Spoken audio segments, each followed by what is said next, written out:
Salut à tous, alors si vous bricolez, vous vous êtes certainement rendu compte que c'est pas mal d'avoir quelque chose qui ressemble à un microscope de temps en temps pour vérifier des petits détails sur les cartes électroniques, sur des feuilles, sur des insectes, enfin sur tout ce qui peut être tout petit pour l'œil humain. Et soit vous avez un microscope optique, soit vous avez ce genre d'accessoire qui se branche sur un port USB et qui permet de zoomer x 500 à peu près. C'est plutôt pas mal, mais ça nécessite un ordinateur équipé d'une prise USB. Il y a même certains qui sont Wi-Fi, qui se connectent sur smartphone. Celui-là a l'intérêt d'être complètement autonome.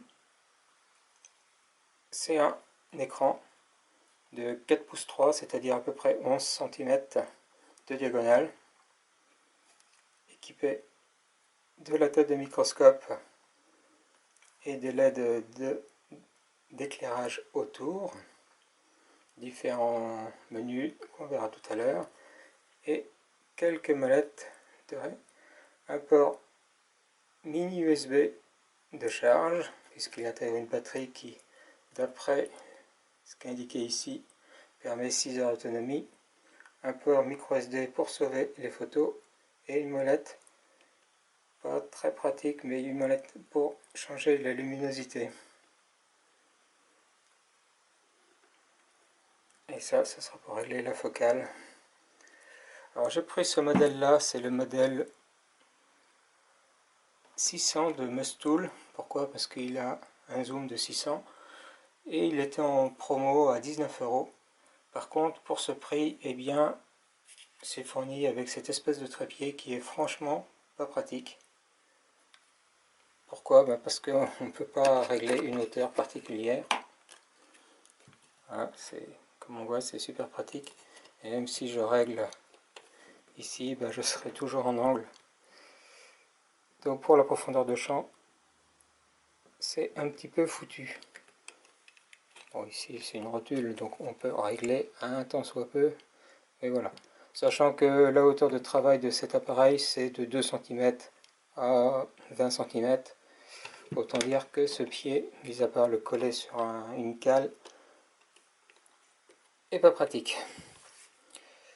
C'est fourni également avec un chargeur USB, 5 volts 2 ampères, un cordon mini USB, et puis une notice en anglais qui vous indique qu'il existe différentes versions, à quoi servent les boutons et comment aller dans les menus.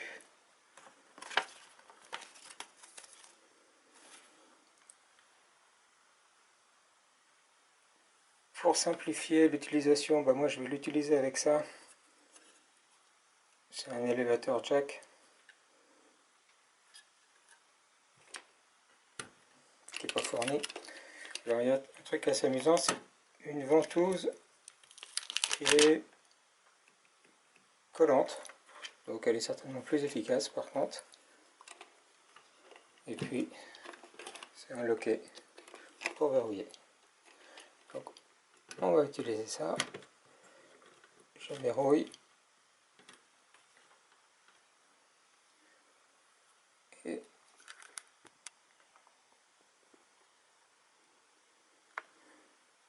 on va pouvoir allumer l'engin. Voilà, donc ça c'est l'écran de démarrage.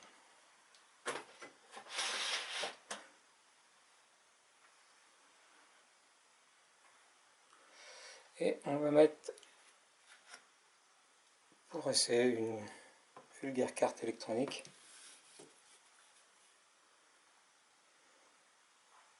Alors comme on peut le voir, voilà, ça marche tout de suite. L'écran est assez correct.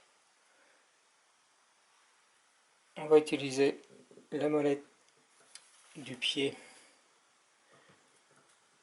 pour voir de plus près ou de plus loin. Et ensuite, on va régler cette molette pour faire la mise au point. Là, je zoome sur un composant qui fait à peu près 2 mm. Et on voit qu'on le voit très bien, de façon très précise. On va maintenant s'occuper des boutons. Alors premier bouton, c'est le bouton Power. Le deuxième bouton, c'est le bouton Menu. Donc c'est là qu'on va choisir la résolution, la langue, les fonctions. Est-ce qu'on veut que la date apparaisse sur les clichés? On va s'y déplacer avec les touches de fonction. Donc là, comme on peut le voir, c'est en français. Plus ou moins bien traduit, c'est pas trop mal. Et le dernier bouton, c'est le bouton OK pour sélectionner dans chaque menu. Comme on voit, on est censé faire du 1080p. Je pense que c'est assez réaliste puisque la résolution est plutôt pas mal. Je vous montrerai quelques captures d'écran. Et on appuie de nouveau sur Menu pour sortir de là. Dernier bouton, c'est le bouton ici, Mode, pour choisir le mode vidéo, le mode photo et le mode Review. Alors il y a quelque chose qui est un petit peu dommage, c'est comme on voit, ça bouge très facilement, et lorsqu'on appuie sur le bouton pour prendre une photo, qui est le bouton OK, eh bien, il y a des chances que ce que vous avez pris soit flou, puisque ça prend une photo lorsque vous appuyez. C'est dommage qu'il n'y ait pas, ou j'ai pas trouvé, un mode qui attend une seconde ou deux qu'on ait lâché pour stabiliser. Donc, vous avez un mode qui permet de rajouter la prévisualisation de ce que vous avez pris en photo. C'est ce que j'ai fait, il vaut mieux pour éviter d'avoir que des photos floues qu'on n'a pas vues. Et pour ça, voilà, dans Aperçu, vous ajoutez un aperçu de la durée que vous voulez.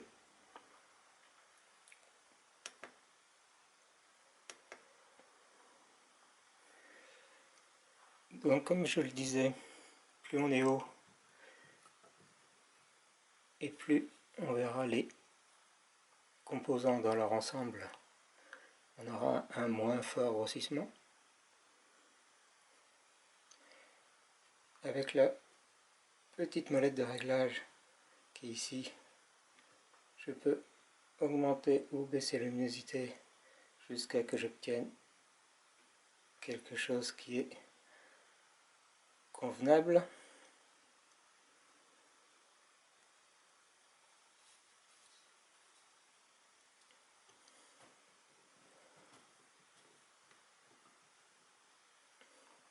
On peut bien sûr régler un petit peu l'angle de vue, mais vu qu'on a une profondeur de champ qui est dedans plus faible que on zoome de façon importante, eh bien il faut mieux être parallèle.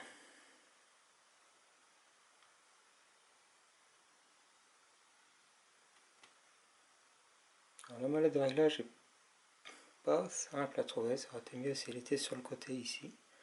Enfin voilà, donc ça fait des résultats plutôt convenables. La résolution est franchement bien. Il est donné pour 3,6 mégapixels. Étonnamment, on a un mode de photo 5 mégapixels qui est proposé.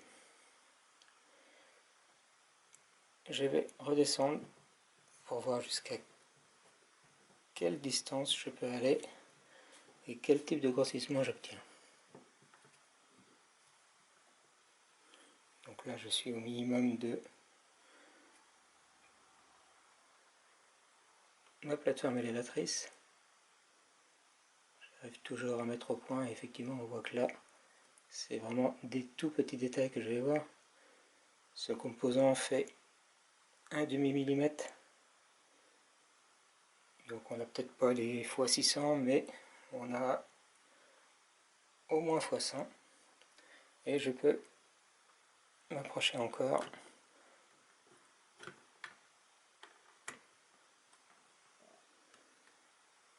Là je suis à 5 mm de la carte.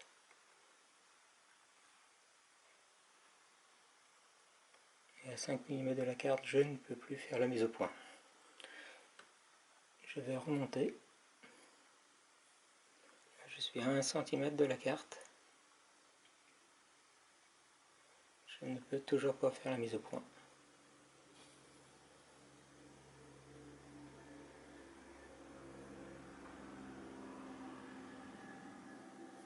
Voilà, donc là je suis à 2 cm et demi de la carte. Et la mise au point est réalisée.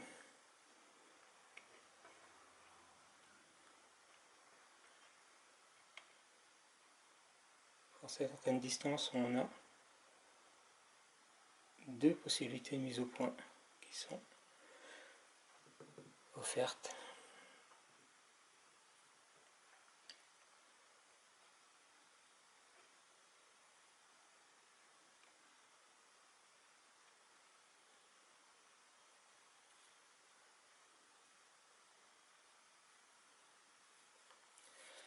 Ça, c'était pour une carte électronique. On va faire le même essai sur un insecte. Cette mouche a bien voulu être volontaire pour mon essai. Là, on peut zoomer sur une patte de la mouche. Je vais me rapprocher maintenant.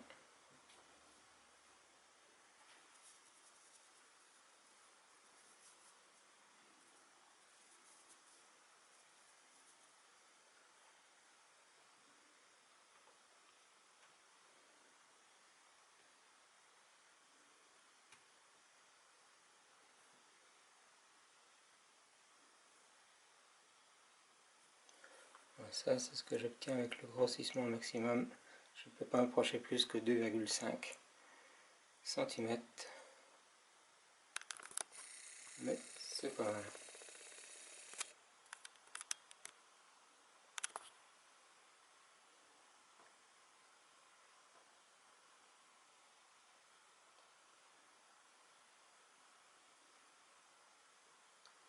Mettre peut-être un peu plus de luminosité.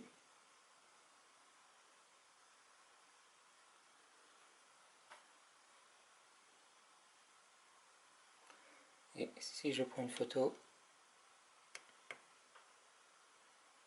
comme on voit, c'est flou et ça a bougé.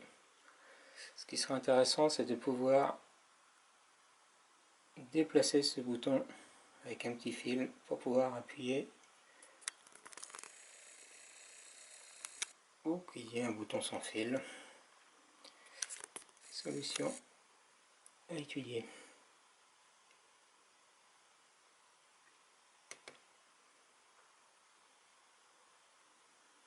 C'est pas terrible non plus, c'est assez flou. Enfin, voilà, pour des prises de vue très précises où la profondeur de champ est très précise, ça va être compliqué d'obtenir des choses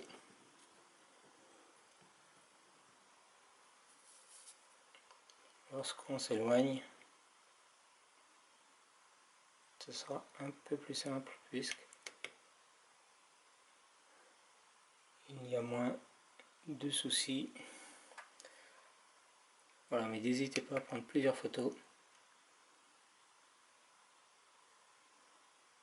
Ça m'indique ici, c'est placé pour que vous voyez que je suis en mode 5 mégapixels. On verra en surimpression ce que ça donne.